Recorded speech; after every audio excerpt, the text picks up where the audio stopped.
Okay, so I was asked to clarify the unusual event, and I think that's a good idea. I'm going to use this time this scenario where the random variable x represents the number of boys in 3 live births.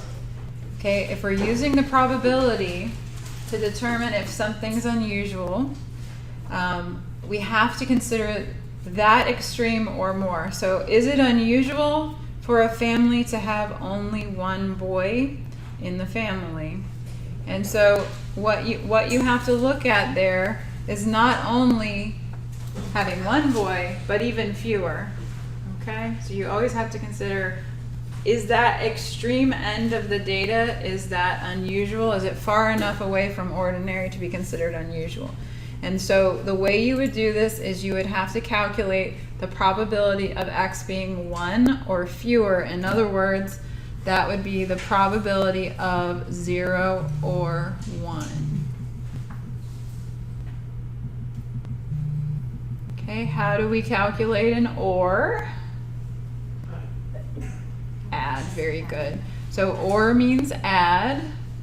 Okay, so we're going to add the probability of 0 plus the probability of 1. Or to be more consistent with my notation, I probably should write the probability that x is equal to 0 plus the probability that x is equal to 1.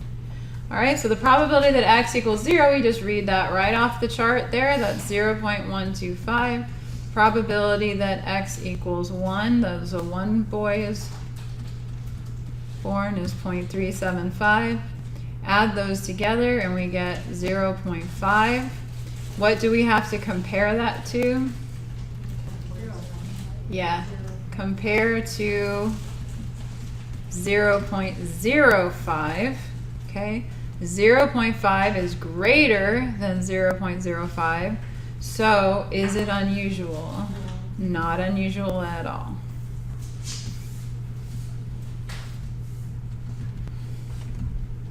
Does that make it a little bit better? But then wouldn't that be unusually high because it's related? No? No. So this is what's happening. Maybe if I draw a picture, pretend like this was, or actually, let's pretend it's a frequency distribution or histogram. So what's happening here are, make a bar chart. Here's where 1 is born. Here's where 2 is born. Here's where 0 is born. Here's where 3 are born. Okay, what we're asking is, in order to be unusual, it has to be far enough to the extremes away from the average. Okay, so if the number of boys that I'm talking about is less than the middle value, so then we say, okay, we need to consider anything more extreme or as extreme as that. So in the diagram, I accidentally made it yellow and now I can't see it. Hold on. Okay. All right. So in the diagram, we're saying, are we out here at the ends of the way far away? Okay. And the answer is no, because our probabilities add up to more than 0.05.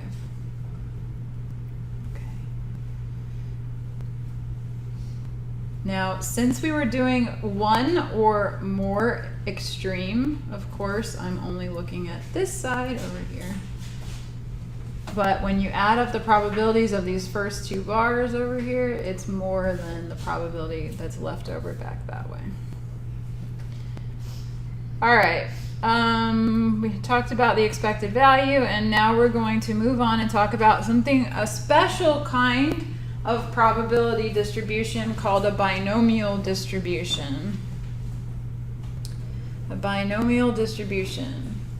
So you're going to have to recognize what makes a binomial distribution, whether a certain scenario fits the requirements of a binomial scenario.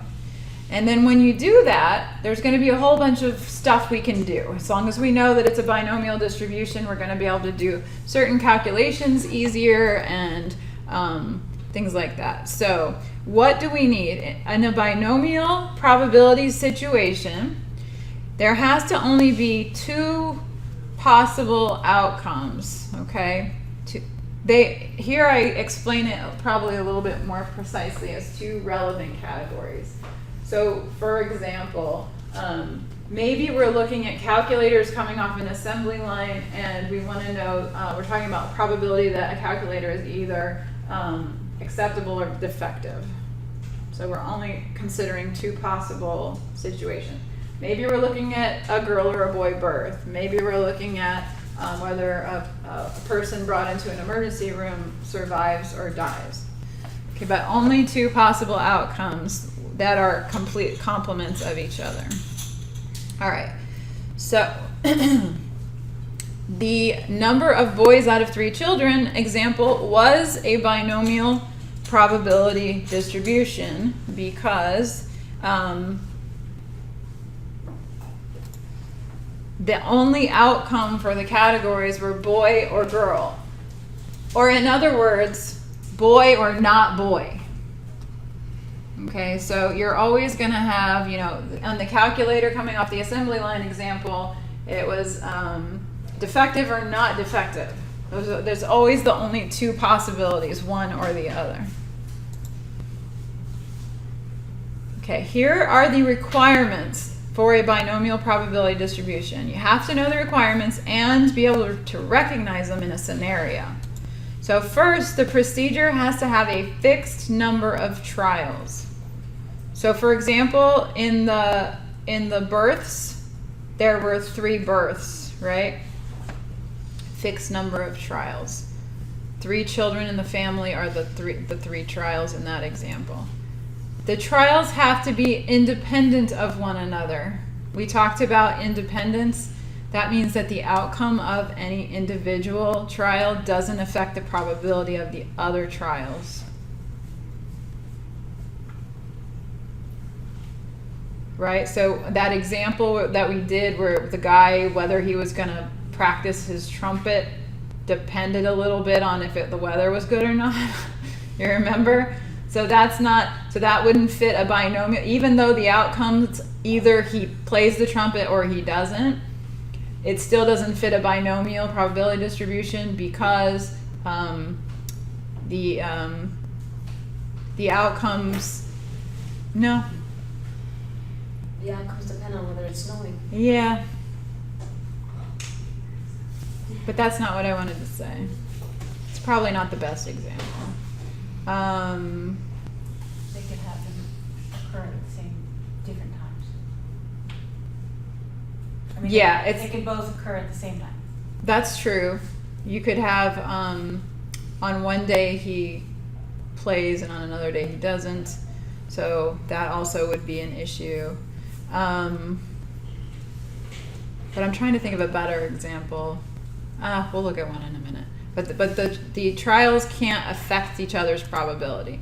Each trial must have all outcomes classified into 2 categories. That's what we were just discussing a minute ago.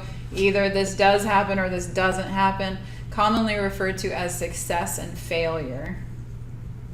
Don't let those words fool you, okay? Because if we're trying to analyze, for example, the probability of dying when you come into an emergency room, a success is dying. So success does not have a positive implication.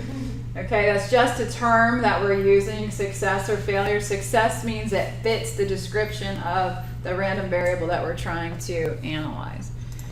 The probability of success must remain the same in all trials. In order for us to be able to do this calculation, in order for it to fit the pattern of a binomial probability distribution. So those are the 4 ingredients for having a binomial probability scenario.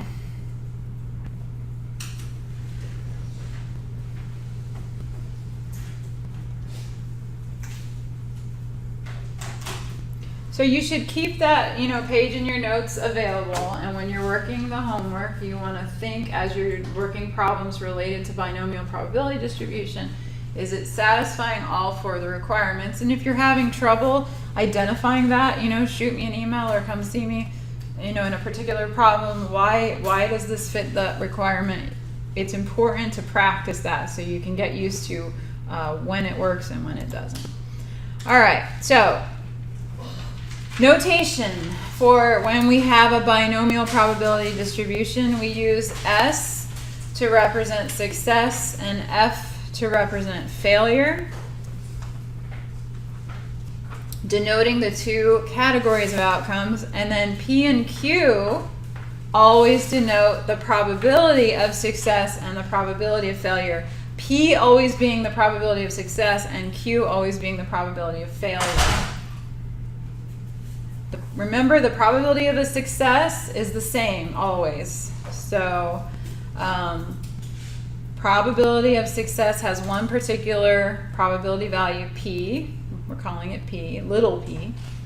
But the probability of failure, remember, since there's only two possible outcomes, these are complements of each other. So by the complement rule of probability, the probability of success plus the probability of failure must add up to what?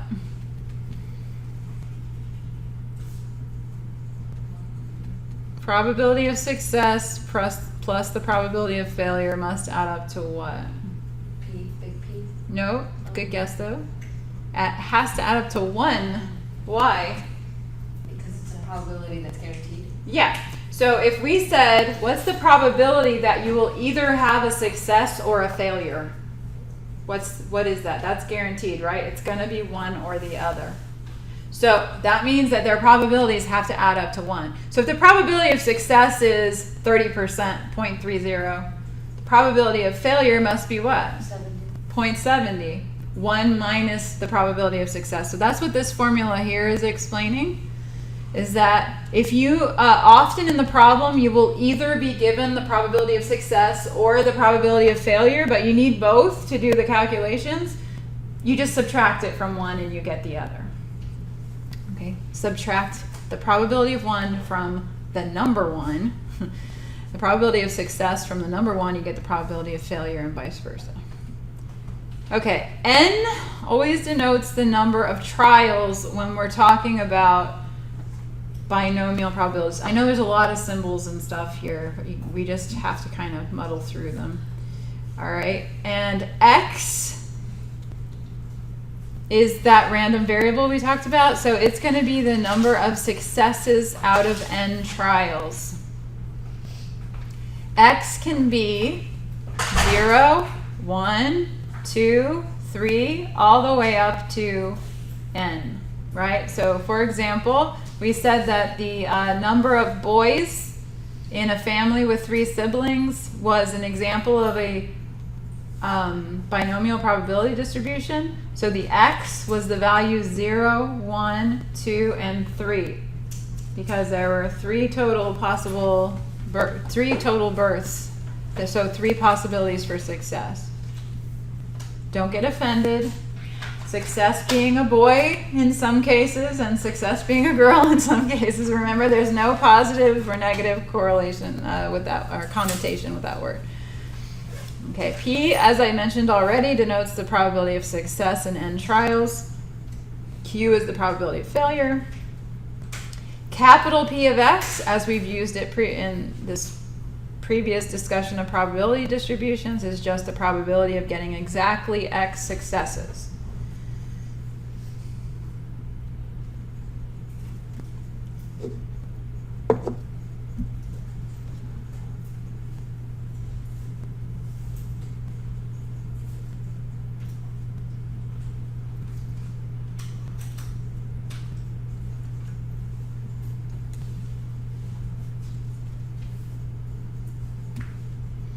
Okay.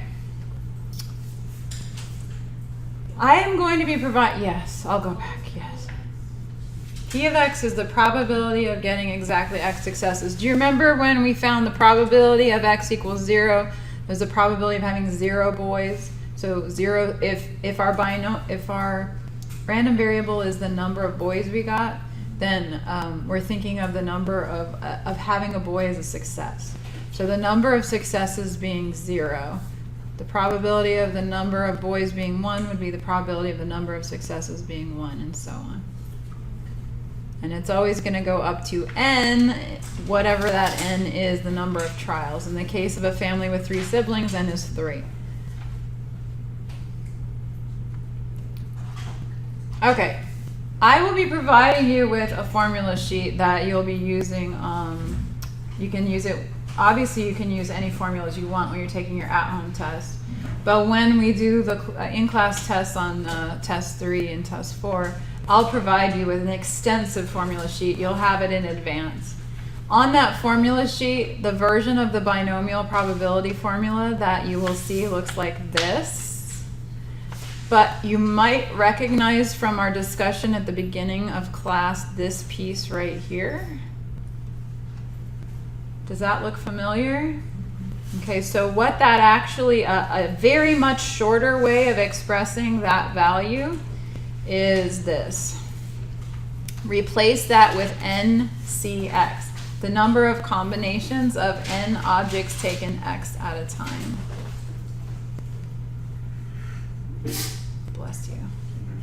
So if you just remember that on the formula sheet, that this thing is really NCX, you don't have to do this calculation out using factorials. You can just do it using the NCX buttons or menu on your calculator. All right, but here's the thing. If we know that the scenario fits all of these rules about what it has to be a binomial situation, then we can very easily calculate all the probabilities without having to list out a whole sample space and all of that stuff. There's a formula. It's the probability of x is going to be NCX. N choose x is often how we read that out loud. The number of combinations of n objects taken x at a time times the probability of success raised to the number of successes. Remember, x is the number of successes. So doesn't it make sense that if we're going to have x successes, that we would multiply the probability of that happening x times probability? Well, maybe not, but okay. And then this is actually q to the n minus x. If we have x successes, then we're going to have n minus x failures. And this is the probability of failure q multiplied together that many times. And if you plug into this formula, you get the probability of that number of successes. So let's try this. You have the formula written down? I have a question. Is Yeah. n minus x the complement? Yes, exactly. Okay, so let's go ahead and apply that formula. Remember, we found the probability of 2 boys out of 3 children to be 0.375 or 3/8 by listing out the sample space and actually seeing which ways we could have 2 boys out of 3 children. So what I'm saying is if we recognize that we have a binomial probability distribution, we don't need to do all that. We can just say the probability that x is equal to 2 is going to be, now I'm not going to, actually I think I have this on the slide. I don't need to write it on.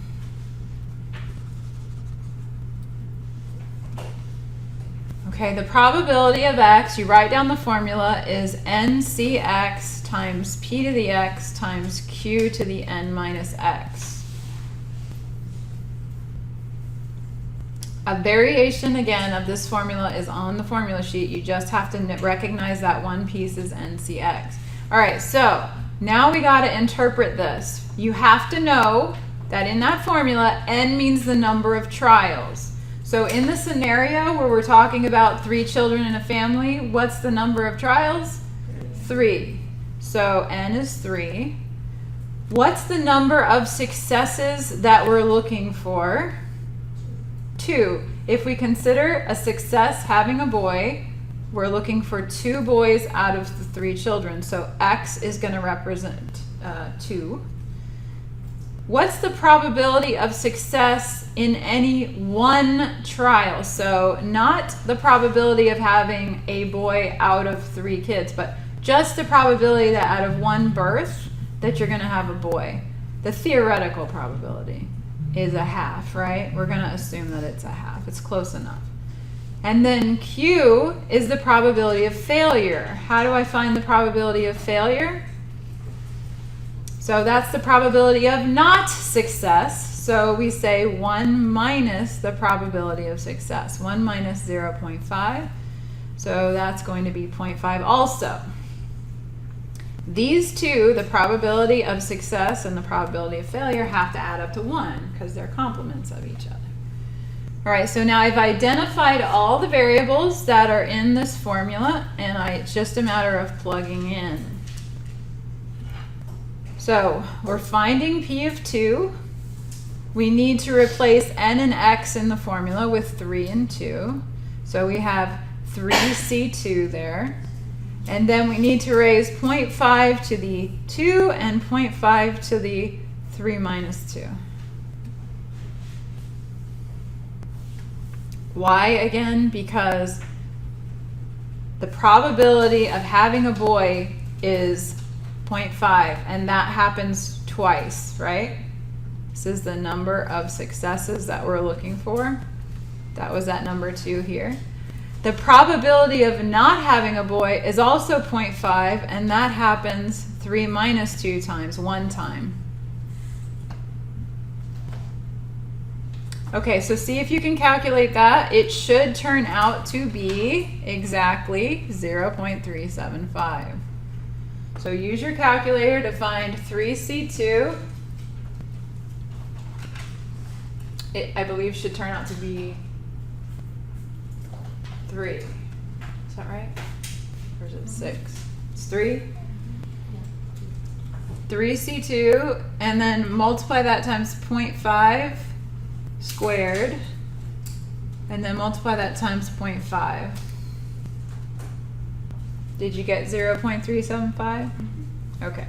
So again, this is just another way to come up with the probability distribution, because we know it's a binomial scenario because we have only 2 possible outcomes, boy or girl. The probability of a success is the same on any trial. They're independent of one another. And what else did we have to have on that list? Let's go back a sec.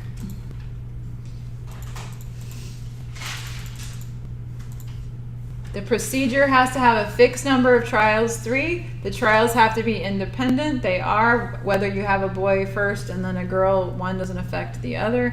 Each trial must have all outcomes classified into 2 categories, success or failure, a boy or a girl in this case, and the probability of success remains constant. It's a half. Okay. When that is the case, you don't have to set up the whole sample space to get the probability distribution. Okay. Let's look at another example. In this case, we're just trying to figure out if the procedure is a binomial distribution. So it says when an adult is randomly selected, there is a 0.85. Do you need me to go back to one of the slides? No? When an adult is randomly selected, there's a 0.85 probability that this person knows what Twitter is. This is old. I bet it's much higher than that now. But. Suppose we want to find the probability that exactly 3 of 5 randomly selected adults knows what Twitter is. Okay? So let's figure out, does this procedure result in a binomial distribution? So we have to look at those conditions, right? So what was the first condition? There needs to be 2. Fixed number of trials. Fixed number of trials. Okay, so what's the number of trials here? 5. 5. Okay, so 5 is our fixed number of trials. Okay, what else has to be the case? Trials need to be independent. What? Trials needs to be independent. trials need to be independent. That's right. So if we walk up and ask one person, it doesn't, and then go ask another person, one answer shouldn't affect the other answer, hopefully. And then, unless I guess if you ask them right in front of each other, so we're going to assume we're not doing that. And then Success and failure. success or failure. So there's only two possibilities. The person knows what Twitter is or they don't. And then there has to be a fixed probability, right, of success. Which, what's the probability of success in this case? 0.85. So, yes, there are 5 trials which are independent. Each trial has 2 outcomes, and there is a constant probability of 0.85 that an adult knows of Twitter.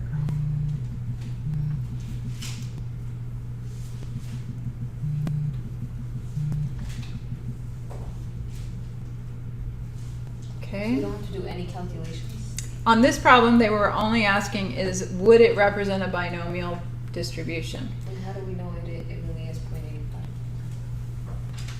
0.85? That is a good question. Most likely we're basing that on a survey of some sort. Okay. Oh, so they've already done it. They've already done it for us, yeah. They're telling us that. Okay, so now let's do some calculations. Now that we recognize that that actually is a scenario that is a binomial probability distribution, let's do some calculating. Given there is a 0.85 probability that any given adult knows of Twitter, use the binomial probability formula to find the probability of getting exactly 3 adults who know of Twitter when 5 adults are randomly selected. Okay, so first of all, we're trying to find P of 3, or to be more consistent with the notation from the previous slides, P probability that the discrete random variable x is equal to 3.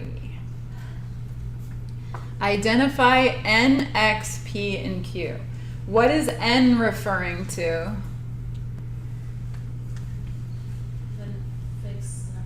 The fixed number of trials. Very good. What's the fixed number of trials again in this one? 5. Okay, so n is 5, fixed number of trials. What is x referring to? Number of successes. The number of successes. That was our 3, right? What is p referring to? Probability of success. Probability of success, 0.85. And what is q referring to? Failure. Probability of failure. 1 minus. 1 minus 0.85, which is what? 0.15. Okay, so you identify those and you just plug into the formula. So I've, is it all right if I go to the next slide? Okay, so I'm gonna copy those over to here, and we're gonna write down. And as many times as you write it down, even the better. Then you don't even have to look at you'll just remember it. You won't have to look at the sheet every single time to try to figure out the formula. So every time, write it out. So the probability of x is ncx times p to the x times q to the n minus x.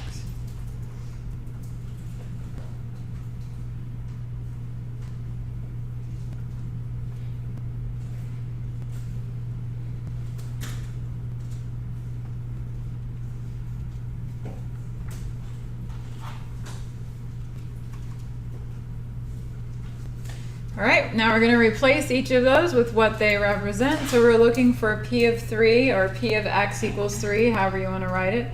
5c3 times 0.85 to the third times 0.15 to the 5 minus 3.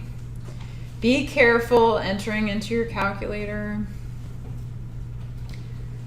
that we don't violate any order of operations. Before you plug it into your calculator, definitely go ahead and do the subtraction here. That's just 2. You can do that in your head.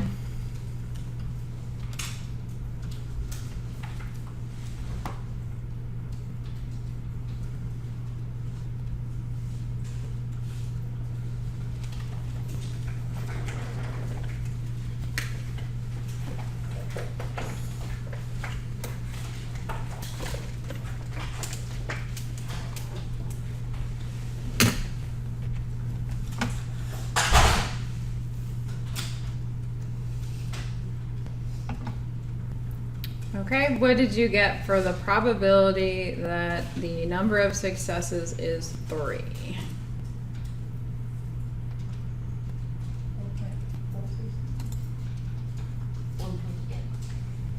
What? Yeah, 0.138. 0.138, That okay. was a really long number. I didn't know if you wanted us No, to. let's go out to 3 decimal places. Notice that I put a little squiggly here because we do have to round off.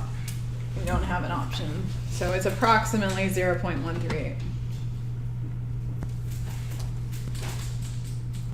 Okay, what if I gave you the same problem, but I said construct a probability distribution? Then what would I be asking you to do really?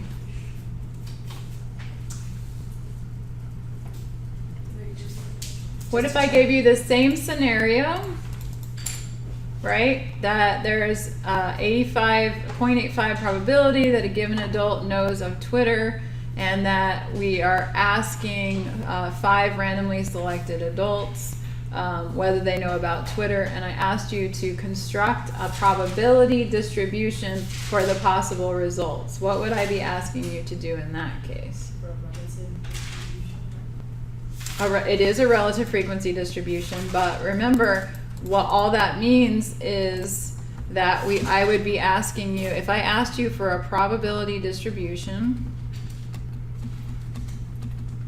I'm asking you to do several problems, because probability distribution is just where you list out all the possible numbers of successes, which out of 5 trials would be 0, 1, 2, 3, 4, 5. 0, 1, 2, 3, 4, 5. And you calculate all the probabilities of those values. See, what we just found right here is just one value in this probability distribution. So if I asked you to construct a probability distribution, all I'm asking you to do is plug into this formula 6 times. Calculate P of 0, calculate P of 1, calculate P of 2. Why do we count a 0 person? Well, because it's possible that I asked 5 people and none of them knew what Twitter was. Right? It's because of what the random variable x represents, which is the number who recognize Twitter.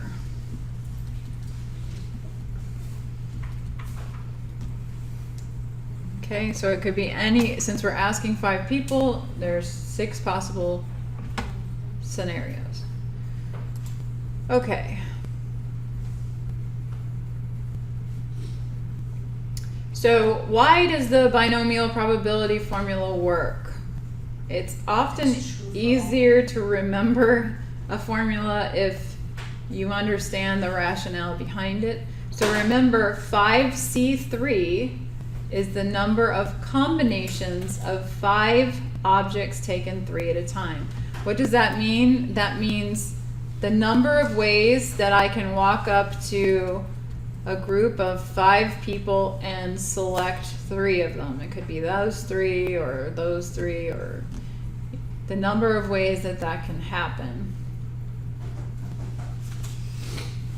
So what we're really doing is multiplying the number of ways we can get 3 groups of people times the probability that 3 people will know Twitter, so that probability of each of those is 0.85, and then times the probability that 2 of them don't. Probability of not knowing Twitter was 0.15. That happens twice.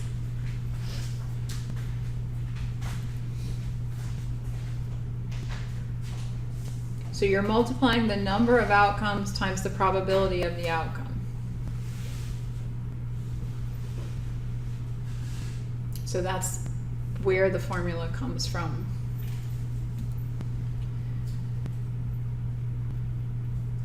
So alternatively, what we could have done, but it would be ridiculously long, is we could have said, well, out of the 5 people, basically, we know that 3 of them are going to know what Twitter is. So we're going to multiply the probability that the first person and the second person and the third person knows, but the 4th person and the 5th person don't, times the probability that the first person and the second person know, the third person doesn't, the fourth person does, and the fifth person doesn't.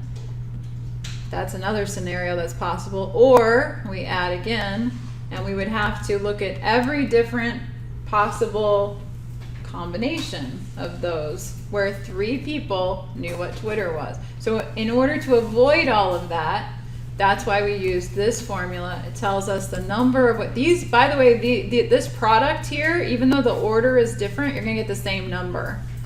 And the number of times you get that number is gonna be 5C3. So we just say, okay, that's gonna happen 5C3 times. That number is gonna be 0.85 cubed times 0.15 squared. So we multiply that times the number of times it occurs. Okay, but you don't need to know that. All you need to do is be able to use the formula.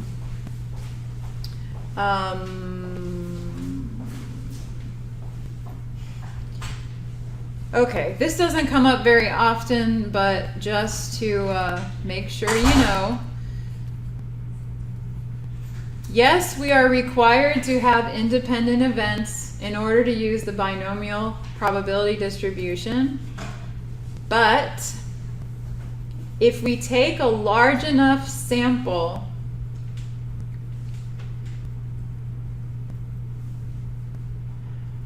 let me make sure I'm saying this right.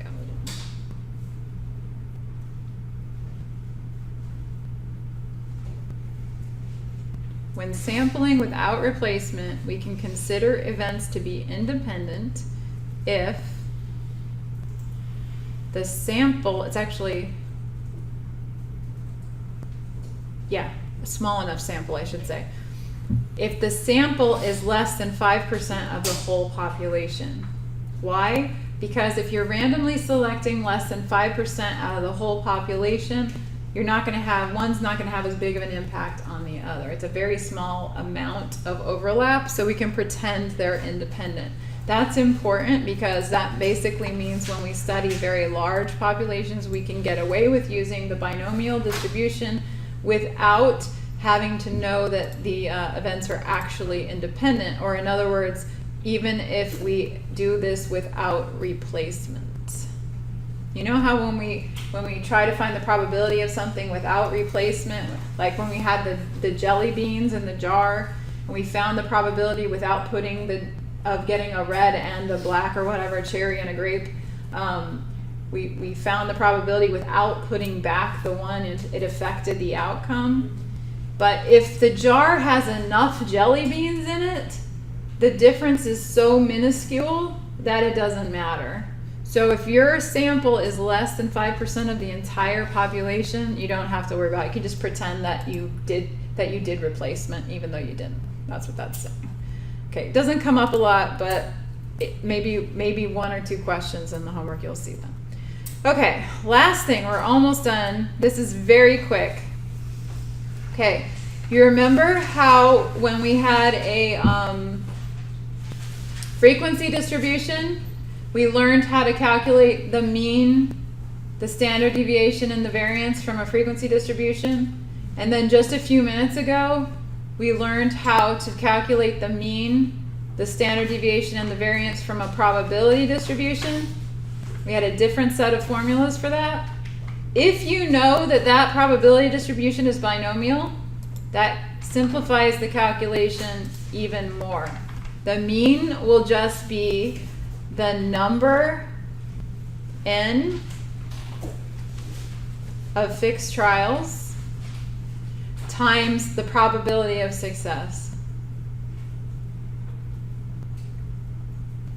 The variance, which is just the standard deviation squared, is going to be the number of trials n times the probability of success times the probability of failure. And the standard deviation will just be the square root of that, where once again, n is the number of fixed trials, p is the probability of success, and q is the probability of failure. These formulas will also be on your formula sheet, so you'll just need to know that you can use them by recognizing that you have a binomial probability distribution, so I can use these formulas for mean and standard deviation and variance instead of the other ones. Okay? Okay. All right. So let's use those rules to answer a range rule of thumb question again. So again, the maximum usual value is the mean plus 2 times sigma. The minimum usual value is the mean minus 2 times sigma. Anything past outside of that interval is going to be unusual. All right, so I don't like this because you can see the whole answer. All right, hold on one second.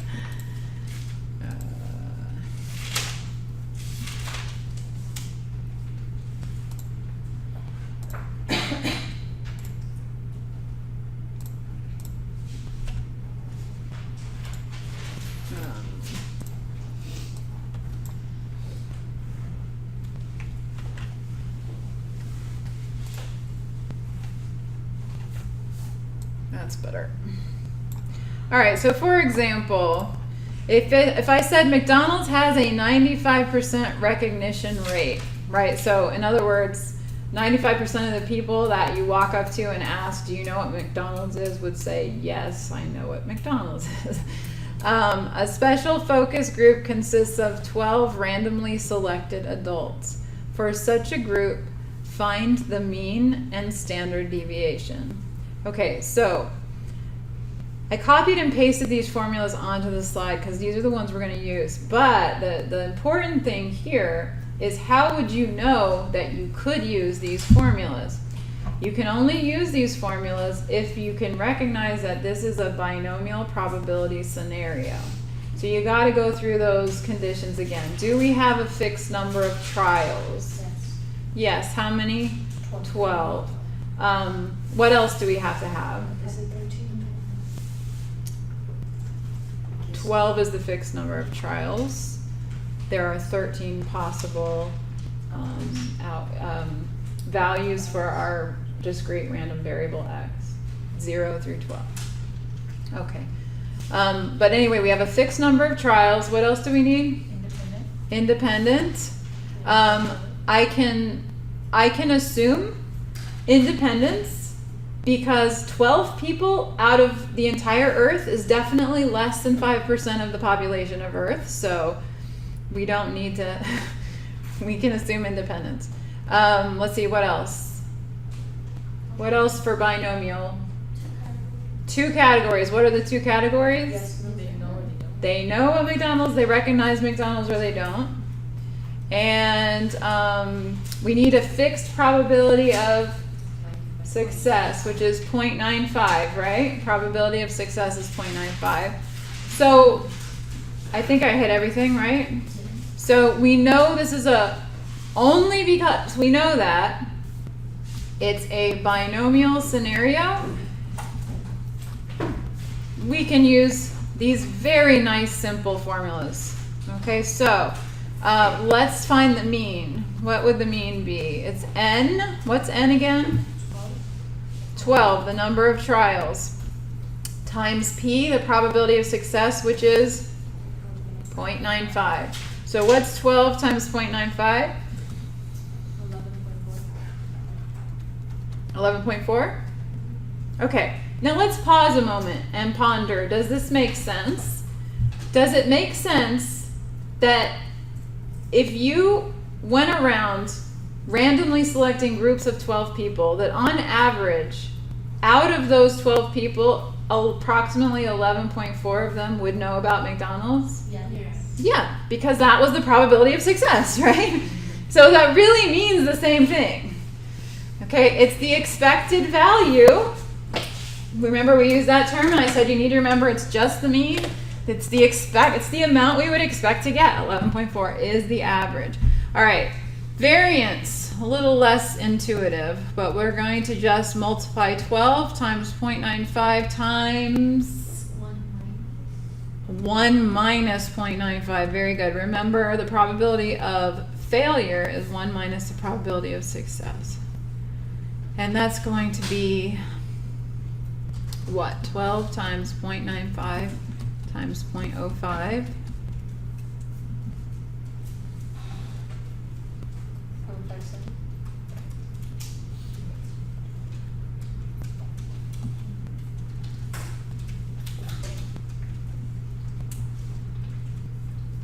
oops, sorry, 12 times 0.95 times 0.05 is, yes, 0.57. So that's the variance, but we don't really need the variance. We just want the mean and the standard deviation. Finding the variance, though, gets us halfway there. We just take the square root of the variance, sorry, to get the standard deviation. And what's that going to be equal to? 0.754, or if you round 0.755, Okay. approximately. Yeah, 0.75 approximately.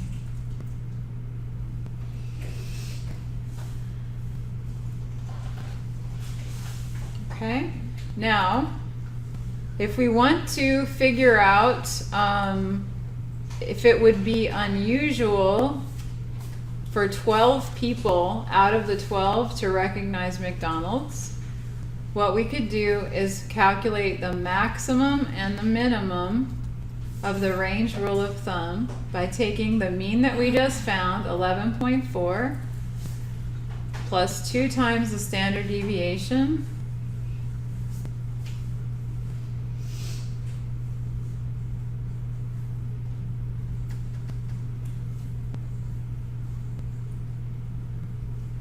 and you get 13 people would be the max of the usual values.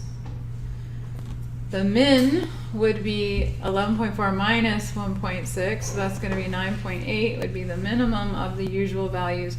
So if out of a particular group of 12 people, all 12 recognize it, that's not unusual, right? Because 12 is in between the minimum and maximum usual values.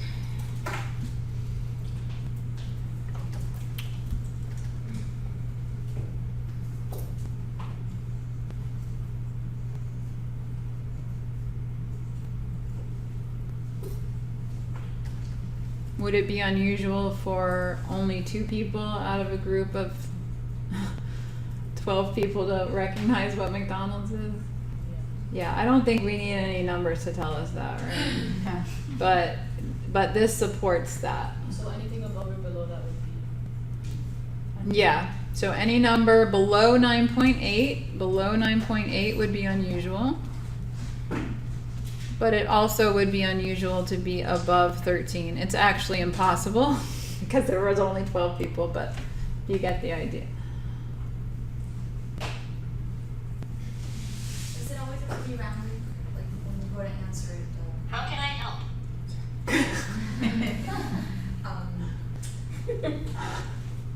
The answer for the standard deviation always has to be rounded.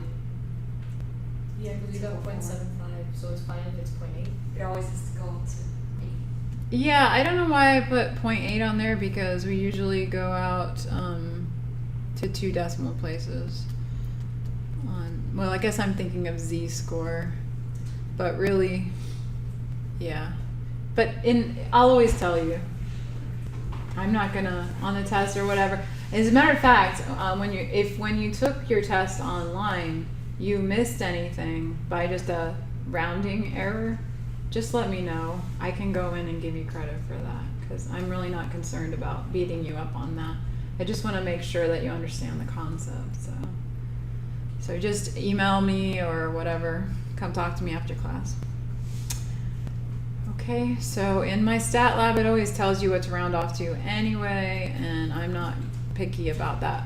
Now, if you take another statistics class, like, you know, a higher level statistics class, some professors will be picky about that, so don't blame me. Okay, we're going to end a little bit early today, but obviously I'll be here to answer any questions if you want to stick around.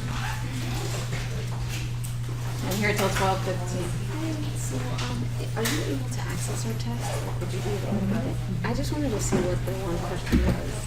Okay. I'm so curious. I don't know what. I feel like my tests are glitched, but it's not a big deal. It might even be something we can fix. Okay, I need to go. Like it had the green underline where usually you're able to click it, but it wouldn't like open anything. And then when I clicked review, it didn't do it either. So I just exited it.